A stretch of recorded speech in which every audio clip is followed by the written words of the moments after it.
যিসকল ছাত্ৰ ছাত্ৰী সেকেন্ড সেমিস্টাৰ 2026 বৰ্গৰ ফাইনেল এক্সাম দিব তো তেওঁলোকৰ কাৰণে ভিডিঅ'টো অত্যন্ত গুৰুত্বপূৰ্ণ হ'বলৈ গৈ আছে BA BSc BCom second semester FY UGP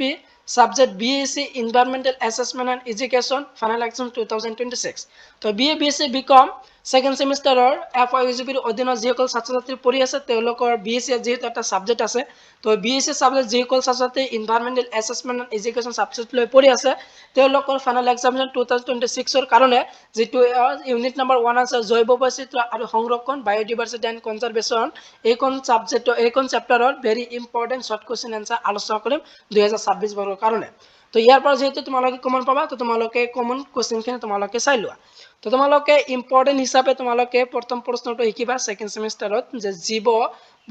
বৈচিত্ৰ্য শব্দটো প্ৰথমে কোন আগবঢ়াইছিল মোস্ট ইম্পৰ্টেন্ট হয় তোমালোকৰ 2026 বৰ্গৰ কাৰণে শিকিবা আৰু এই প্ৰশ্নটো ফাইনেল এক্সামিনেশ্যন গুৱাহাটী ইউনিভাৰ্চিটিত 2024 বৰ্গত আহি গৈছে তো এই বৰ্গৰ কাৰণে তোমালোকে শিকিবা এৰ আনসাৰটো হ'ব অটাৰজি ৰচন কিমান চনত 1985 চনত হে এটো আগবঢ়াইছিল তাৰপিছত 2 নম্বৰ প্ৰশ্নটো আছে যে BOD-ৰ সম্পূৰ্ণ ৰূপটো কি এইটো ইম্পৰ্টেন্ট আছে আৰু উত্তৰখিনি হ'ব বায়োলজিক্যাল অক্সিজেন ডিমান্ড তো এইটো শিকিবা 1 নম্বৰৰ কাৰণে 3 নম্বৰ প্ৰশ্নটো আছে জীৱ বৈচিত্ৰ্য শব্দটোৰ জনক কোন কাক কোৱা হয় এইটো important most important very important প্ৰশ্ন নম্বৰ 3 যে ইট ওয়াৰ্ড ও উইলসন এওক কি কোৱা হৈছিল জীৱ বৈচিত্ৰ্য শব্দটোৰ জনক বুলি কোৱা হৈছিল তো এইখন আছিল সেকেন্ড সেমিস্টাৰ যেটো BSc এনভায়ৰনমেন্টাল এন্ড এডুকেশন সাবজেক্ট আছে সেইখন সাবজেক্টৰ প্ৰথম ইউনিটৰ ইম্পৰ্টেন্ট কোৱেশ্চন আনসাৰ তাৰপিছত 4 নম্বৰ প্ৰশ্নটো আছে ৰেড ডাটা বুক প্ৰকাশ কৰে খালি ঠাই পূৰণ কৰা জিও 2025 এই প্ৰশ্নটো 2025 বৰ্গত অথবা যোৱা বৰ্গত ফাইনেল এক্সামিনেশ্যনত আহি গৈছে তো এই বৰ্গৰ কাৰণে শিকিবা এইটো এই বৰ্গৰ কাৰণে ইম্পৰ্টেন্ট আছে তাৰ আনসাৰ খিনি কি হ'ব তো এই আনসাৰটো হ'ব যে ICUN আৰু সম্পূৰ্ণ নামটো দি আছে international union for conservation of nature তো এই খালি ঠাইখিনি এইখিনি হ'ব যে IUCN এইখিনি লিখিলে তোমালোকে নম্বৰখিনি হৈ যাব তাৰপিছত 5 নম্বৰটো নেক্সট ইম্পৰ্টেন্ট প্ৰশ্ন হল যে পৃথিৱীৰ আটাইতকৈ বেছি বৰ্ষণ হোৱা ঠাইখনৰ নাম কি তো এইটো সকলে কম বেছি জনায় যে এৰ আনসাৰটো হ'ব মেঘালয়ৰ মৌচুমী নাম তো পৃথিৱী বেছিকৈ বা আটাইতকৈ বেছি বৰ্ষণ হোৱা ঠাইখনৰ নাম কি আছিল মেঘালয়ৰ মৌচিন ৰাম হয় পৃথিৱীত আটাইতকৈ বেছি বৰ্ষণ হোৱা ঠাই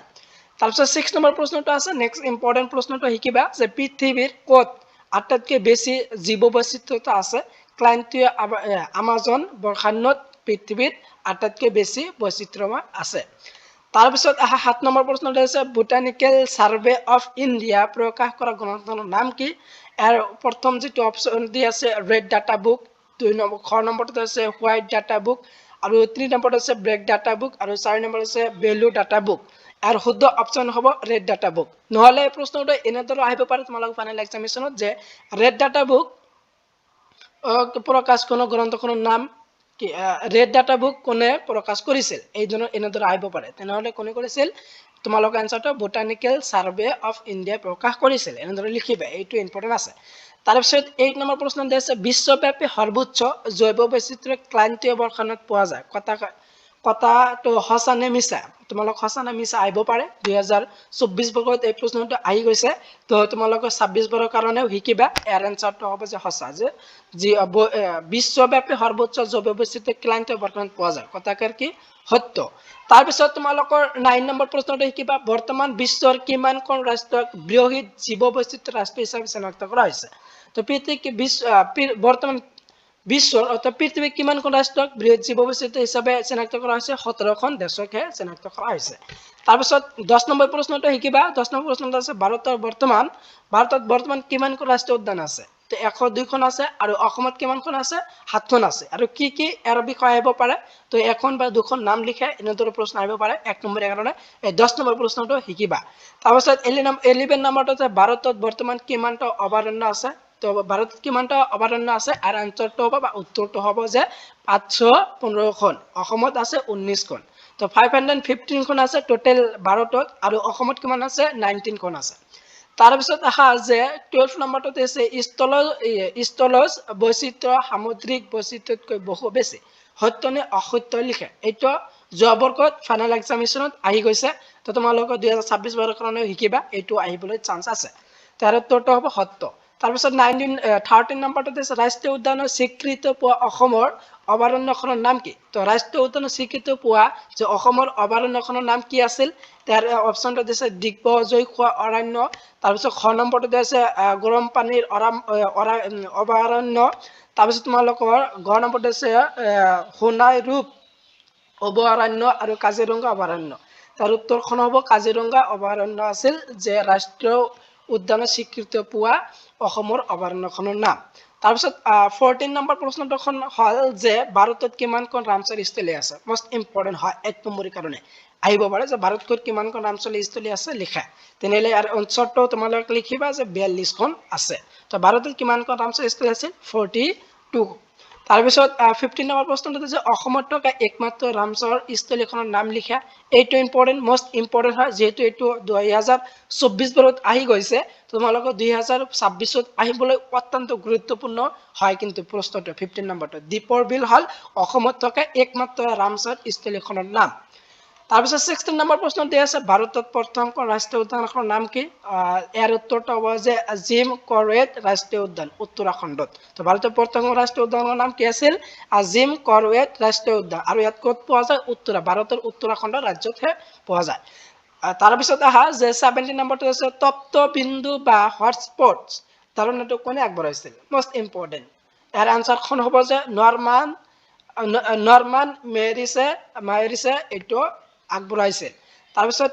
18 নম্বৰ প্ৰশ্নখন হ'ল যে 18 নম্বৰটো দিয়া আছে যে তোমালোকৰ কাজিৰঙা ৰাষ্ট্ৰীয় উদ্যানক ইউনেস্কোই কেতিয়া বিশ্ব ঐতিহ্য ক্ষেত্ৰ হিচাপে স্বীকৃতি দিছিল কিমান চনত 1985 চনতে কাজিৰঙা উদ্যান ৰাষ্ট্ৰীয় উদ্যানখন ইউনেস্কোত কি কৰিছিল বিশ্ব ঐতিহ্য ক্ষেত্ৰ হিচাপে স্বীকৃতি প্ৰদান কৰিছিল কিমান চনত 1985 চনত তাৰপিছত নেক্সট ইম্পৰ্টেন্ট প্ৰশ্নটো শিকিবা যে ভাৰতত থকা এটা জৈৱ বৈচিত্ৰ্য হটস্পটৰ নাম লিখা আৰু উত্তৰ পূব হিমালয় বা পশ্চিম ঘাট পৰ্বতমালা আছিল ভাৰতত থকা এটা জৈৱ বৈচিত্ৰ্য হটস্পটৰ নাম তাৰপিছত 20 নম্বৰ প্ৰশ্নটো হ'ল যে অসমৰ ৰাজ্যিক পহু কি তো অসমৰ ৰাজ্যিক পহুসকলে কম বেছি জনায় এই হেঙ্গিয়া গড় আছিল অসমৰ ৰাজ্যিক পহু তাৰপাছত দিয়া আছে তোমালোকৰ যে 21 প্ৰশ্নটো জৈৱ বৈচিত্ৰ্য আইন যে বায়োলজিকেল ডাইভাৰ্চিটি এক্ট ভাৰতত কেতিয়া প্ৰণয়ন কৰা হৈছিল most important হয় তো কিমান চনত 2002 চনত হৈছিল আৰু এইবিলাক যেটো তোমালোকৰ নোটছখন দি আছো second semester BSc environmental assessment and education সাবজেক্টৰ এই সাবজেক্টৰ তোমালোকৰ ইন্টাৰনেল বা সেশনাল এক্সামছৰ কাৰণে শিকিবা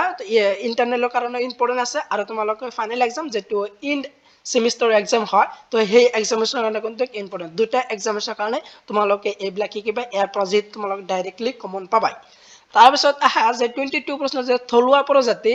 মানে কি তো থলুৱা প্ৰজাতি কাক বলে এইটোৰ বিষয় আহিব পাৰে ইয়াৰ উত্তৰখিনি তোমালোকে লিখিবা যে যিবোৰ প্ৰজাতি কেৱল এটা নিৰ্দিষ্ট ভৌগোলিক অঞ্চলতহে পোৱা যায় তাক থলুৱা প্ৰজাতি বলে কি যিবোৰ প্ৰজাতি কেৱল এটা নিৰ্দিষ্ট ভৌগোলিক অঞ্চলতহে পোৱা যায় তাকে থলুৱা প্ৰজাতি বুলি কোৱা হয় তাৰপিছত আহা 23 বিশ্ব পৰিৱেশ দিৱস কেতিয়া পালন কৰা হয় এইটো ইম্পৰ্টেন্ট আছে এইটো কিমান চনত পালন কৰা হয় 5 জুন তাৰিখে বিশ্ব পৰিৱেশ দিৱস পালন কৰা হয় তাৰপিছত 24 যে মানস ৰাষ্ট্ৰীয় উদ্যান কিহৰ বাবে বিখ্যাত সোণালী বান্দৰ আৰু বাঘ সংৰক্ষণৰ বাবে কি আছিল মানস ৰাষ্ট্ৰীয় উদ্যান বিখ্যাত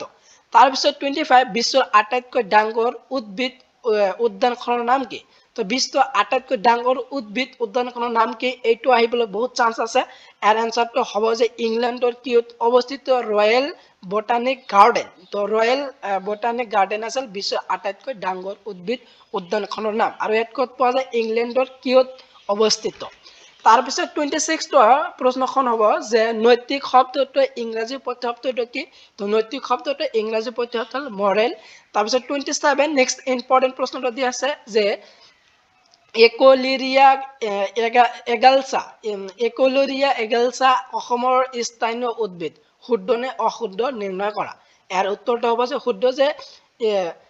ইয়াৰ এনসাৰটো তোমালোক শিকিবা ইয়াৰ এনসাৰটো কি হ'ব শুদ্ধ তাৰপিছত তোমালোকৰ 28 দি আছে যে 28 প্ৰশ্ন নম্বৰ যে চিৰিয়াখানা হল বহিং স্থান সংৰক্ষণৰ এটা উদাহৰণ কথাকৰ সঁচা নে তো কথাকৰ সঁচা সত্য এটো যে কি চিৰিয়াখানা হল বহিং স্থান সংৰক্ষণৰ এটা উদাহৰণ এটো শিকিবা এটো আহিব পাৰে তাৰপিছত 29 জীৱ বৈচিত্ৰ্য গুৰুত্বপূৰ্ণ স্থানৰ ধাৰণাটো আগবঢ়াইছিল প্ৰথম অপশন কোৱাটো দিয়া আছে যে তোমালোকৰ কোৱা নম্বৰটো কি হ'ব কোৱা নম্বৰটো দিয়া আছে সৰি তোমালোকক কোৱা নম্বৰটো আছে যে ডাৰউইনে ফ্লেমিংগে মিয়াৰে আৰু ডি ব্ৰিজে ইয়াৰ এনসাৰখন হ'ব যে মিয়াৰে আৰ আনসাৰটো কি আছিল জববৈশ্য গুৰুত্বপূৰ্ণ স্থানত ধাৰণা আগবঢ়াইছিল কোনে মিয়াৰে তাৰপিছত আহা আজিৰ ভিডিঅ'ৰ যেটো হেকৰ প্ৰশ্ন সেকেন্ড সেমিস্টাৰ যেটো ভ্যালু এডেড কোৰ সাবজেক্টৰ এনভায়ৰনমেন্টাল অ্যাসেসমেন্ট এন্ড এডুকেশন যিখন বিষয় আছে এইখন বিষয় প্ৰথম চেপ্টাৰৰ যিবিলাক নোটস দিয়া আছে আজি এই নোটসৰ হেকৰ প্ৰশ্নটাল বন্যপ্ৰাণী সুৰক্ষা আইন কিমান চনত কাৰ্যকৰী কৰা হৈছিল এটো 2024 ফাইনাল এক্সামিনেশন গুৱাহাটী ইউনিভাৰ্সিটিৰ ফাইনাল এক্সামিনেশন আহিছিল এইবাৰৰ কাৰণে কিবা তোমালোকে 2026 বৰ্ষ যেহেতু তোমালোকে জুন মাহত এক্সাম আছে তো জুন মাহৰ কাৰণে 2026 বৰ্ষ এটো হিকি যাবা এটো ইম্পৰ্টেন্ট আছে আৰু আনসাৰটো হ'ব কি 1972 চনত কি হৈছে বন্যপ্ৰাণী সুৰক্ষা আইন কাৰ্যকৰী কৰা হৈছিল তো এই 30 খন তোমালোকৰ প্ৰশ্ন মোস্ট ইম্পৰ্টেন্ট হয় তোমালোকে আজি যিবিলাক প্ৰশ্ন দিলো গোটেইবিলাক কিন্তু তোমালোকে আয়ত্ত কৰি শিকিবা ইয়াৰ পৰা যেটো তোমালোকে ফাইনাল অথবা ইন্টাৰনেল বা সেশনাল এক্সামিনেশন কমন পাবা 100% তোমালোকে ক'ব পাৰো যে ইয়াৰ পৰা কমন পাবাই তোমালোকে প্ৰথম চেপ্টাৰৰ পৰা 1 নম্বৰ এইখিনি শিকিলে 1 মাৰ্কছৰ কাৰণে তোমালোকে সম্পূৰ্ণ হৈ যাব তো